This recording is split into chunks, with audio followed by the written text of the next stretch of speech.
Imran Khan behind bars, but still popular.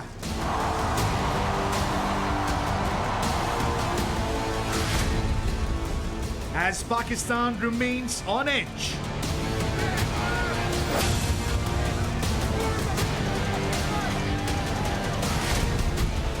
Protests erupt across the world over Imran's arrest.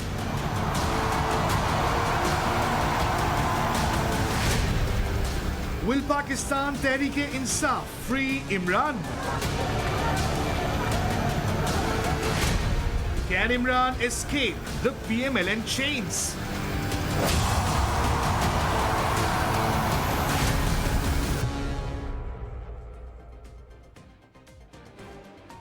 Former Pakistan Prime Minister Imran Khan might be in jail, but he still remains one of the most popular leaders of the country. After his final call against the current Pakistani regime, hundreds of supporters have gathered at Islamabad to demand his release. In fact, not just Pakistan. Pakistan Tehreek-e-Insaf supporters have been marching across 60 locations worldwide, something that has never been seen before by the party. Meanwhile, Islamabad has been fortified since the weekend. Authorities have enforced a security lockdown for the last 2 days to block the protesters whom Imran Khan had called on to march to the country's parliament for a sit-in demonstration. The highways into the city have been barricaded as well. The government has used shipping containers to block major roads and streets in the city, most of them patrolled by large contingents of paramilitary in riot gear. Mobile and internet services have been suspended across various areas. Section 144 has been imposed, which means no large gatherings are permitted.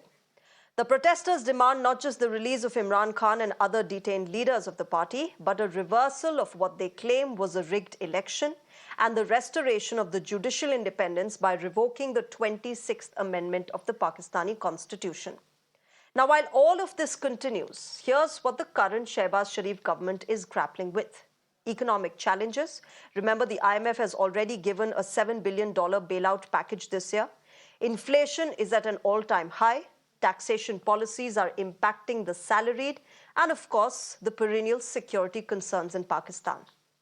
Amid all of this, will Imran Khan be able to galvanize support to the extent where he returns as Pakistan's Prime Minister? We'll try and decode this for you of what's been happening in the neighboring country of Pakistan and what it really means for the political landscape of the country, whether all of these protests across the world, not just in Pakistan that you see on your screens, will have an impact on the current and the future path of Imran Khan. How this will really impact, does it have some sort of different undertone to it from what PTI and Pakistan has seen earlier? We will be joined by guests right from Pakistan. But those visuals, before that, let me show you these visuals coming in from Ottawa in Canada, Brampton, Montreal, Calgary, all of these visuals of Pakistanis coming out in support of Imran Khan. Clearly, the man is in jail, but he remains popular even when he's in prison. And of course, Pakistan Tehreek-e-Insaf workers and supporters have been out on the streets, have been out on the roads of Islamabad, marching towards the country's parliament to garner support and to protest against what they call is an illegal arrest of Imran Khan. In fact, many suggest that his wife, Bushra Bibi, has been leading these protests and has been trying to garner support for him. But those are the visuals on your screens of what has been going on in Pakistan. It clearly is going through a lot of economic challenges, a lot of, what we see as a political tussle as well. But let's try and get an understanding of what has been happening in Islamabad. Faraz Saeed, journalist, is joining us from Islamabad. We're also expecting Raja Mubin Afzal, senior leader of Pakistan Tehreek-e-Insaf Party, to join us on the broadcast. Faraz Saeed, good evening. Namaskar from India. These are concerning times that Islamabad is witnessing. Can I first get an understanding from you of what you're seeing in Islamabad, what has been happening? There are hundreds of PTI workers and supporters out on the streets in support of Imran Khan, somebody who's in jail but still remains popular currently?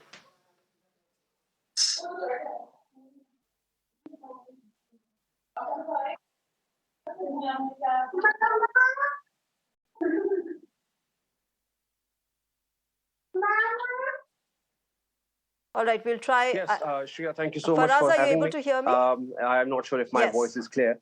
Um, yes, I am. Yes, we can hear you, Faraz. Go ahead. Am I audible? Okay, so that's true. Thousands are converging in the capital right now across from the major provinces, from Gilgit-Baltistan, from KPK, from Sindh, even from Balochistan and Punjab. Lahore right now is barricaded. All the exits and entry are closed right now. Because the government in Islamabad is under the impression that thousands are going to emerge and they're going to protect the capital right now, because of course, we all understand that there has been a rise in terror activities recently. We've seen Parachinar incident happening where about 50 innocent souls fell victim to the terrorist activities. So yeah, the government in Islamabad and provincial capitals, they have to make sure that there are no security issues. But again, thousands are converging in Islamabad, and there is only one agenda and one demand, that they want Imran Khan to be released, PTI leader, because he has been incarcerated for about 1.5 years so far, and in most of the cases, he is vindicated. But after every court decision where he's vindicated, there's another case and there's another arrest that is made by the law enforcement agencies.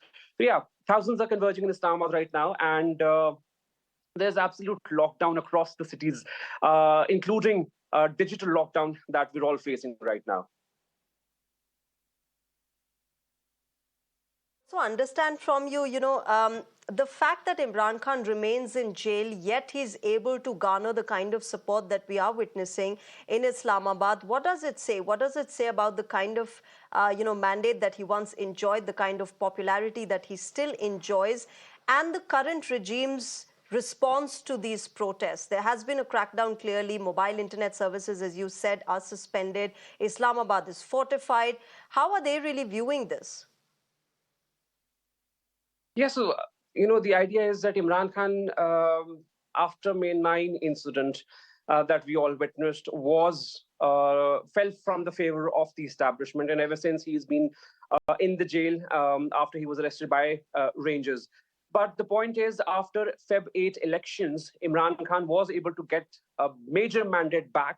But as the establishment did not want him back in the power corridors, because again, his ideology and establishment's ideology sort of contradict each other, and they clash, and they cannot remain in the power corridors together. That is why Imran Khan was never showed the way to the power corridors, and all the efforts are being made by this current government in Islamabad and other provinces for him to remain incarcerated. Or there are some backdoor channel dialogue where he somehow forfeit his demands of re-election, or his mandate being stolen by the current government. Or there are also talks in the town that there are international stakeholders with whom there are talks by the current establishment and the government that Imran Khan may be moved outside the country, because again, that might reduce his popularity. But as far as and as long as Imran Khan stays in the jail,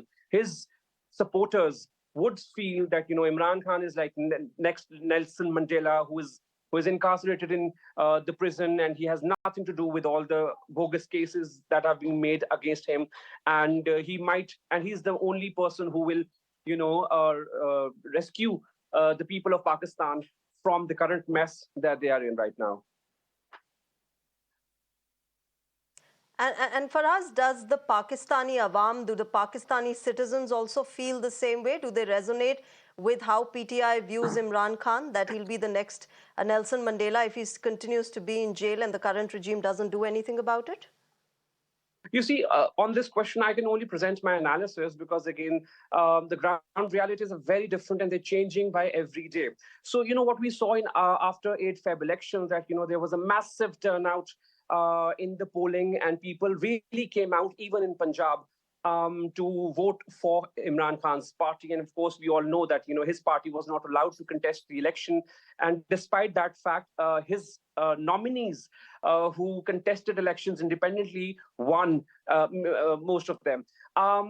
Today, there are thousands and not millions on the roads who are converging on Islamabad. So, the government is of the view that, there are only few handful of people who are coming out for his support. But the reality is that over the past couple of years, the state and the establishment has been on a blatant crackdown on PTI supporters, that they are fearful of coming out, because again, if specifically in Punjab, whenever they come out, state shows, or the forces show brute force against them, and that is why not many people are coming out today or in the protest in the past. But 8 Feb election and the polling result was a reflection of how masses still support Imran Khan, and how Imran's narrative is still being sold massively across the country. Because again, had that narrative not popular, had Imran was not that popular, the current government would not have fortified Islamabad, would not have fortified Lahore or provinces, or national highways were not closed down if Imran Khan was not a real political threat for the government in Islamabad.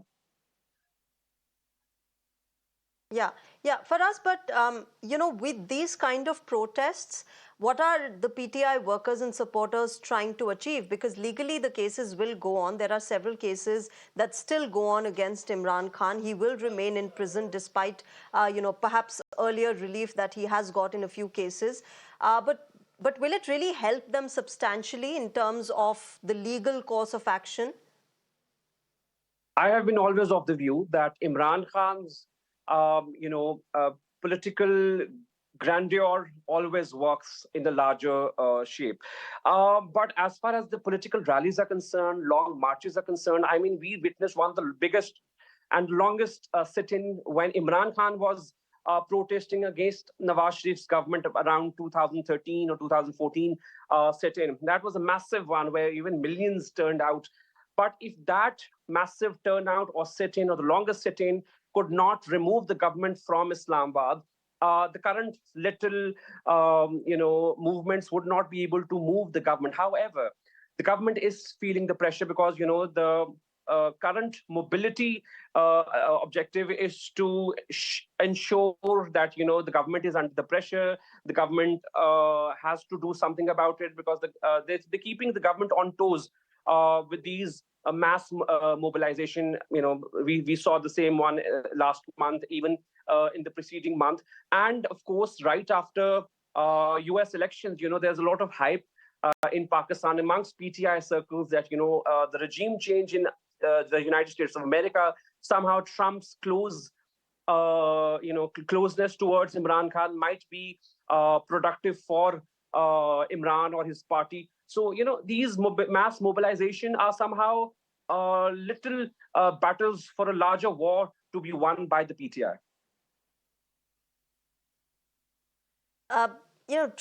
Trump coming in, Faraz, in the United States, would it sort of, has that election victory really influenced the kind of mobilization that we are seeing, the kind of perhaps motivation that PTI has now got after Trump's victory?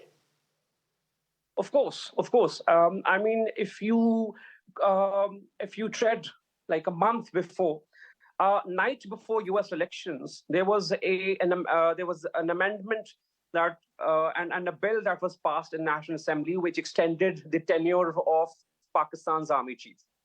Now that coincided with the U.S. presidential election, and the way it was hurried, that raises questions of how establishment is also closely observing the change of power in the White House.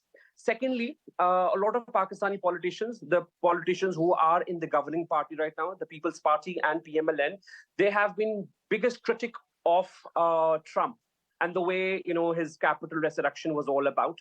And they have been very close with the Democrats and the Biden. And Biden historically was not fond of Imran Khan because, again, Biden did not invite Imran Khan to any of the initiatives that were being made. If I recall, there was like a conference on environment when Imran Khan was the prime minister, and when Pakistan is like the key victim of the climate change, and Pakistan has been at the forefront. Imran was not invited back then. So Biden has been very much against Imran Khan, and because Imran Khan has been peddling that how US conspired through its ambassador Donald Bloom in Islamabad, and how US was involved behind regime change in Islam and vote of no confidence against Imran Khan. So there is a natural edge towards Trump, that how if there's a policy change in Washington, there might be a policy change in Islamabad, and how their ambassador might force the current government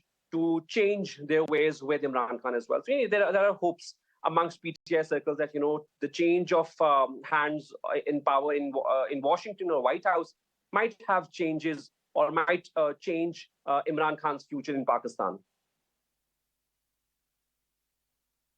Despite Donald Trump being Donald Trump, despite Trump being his quintessential erratic self, there is still hope in Imran Khan and among PTI workers that there might be, some sort of help coming in from the United States. But for us, let me also understand from you, these kind of protests, of course, will help Imran Khan in mobilizing more and more support. He's also said that he's ready to negotiate with the military and the current regime, but they don't seem very, encouraged by this kind of a suggestion, and they don't seem very optimistic about it. How do you see then these protests moving forward?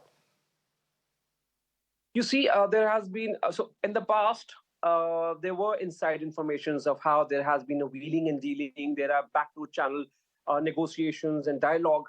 But as far as the current scenario in Pakistan is concerned, not even the government or the closer circles of the government knows anything about what is happening. Because again, the way the government of Pakistan is structured right now, we have people who are supporters of establishment, who are in the power, at the key ministerial positions. They have nothing to do with the governing parties in Islamabad or in Lahore right now, but they're still ruling the roost in Islamabad and the government. So, everything that has been happening over the past couple of years, Imran Khan is trying his best to ensure that he's out of the prison.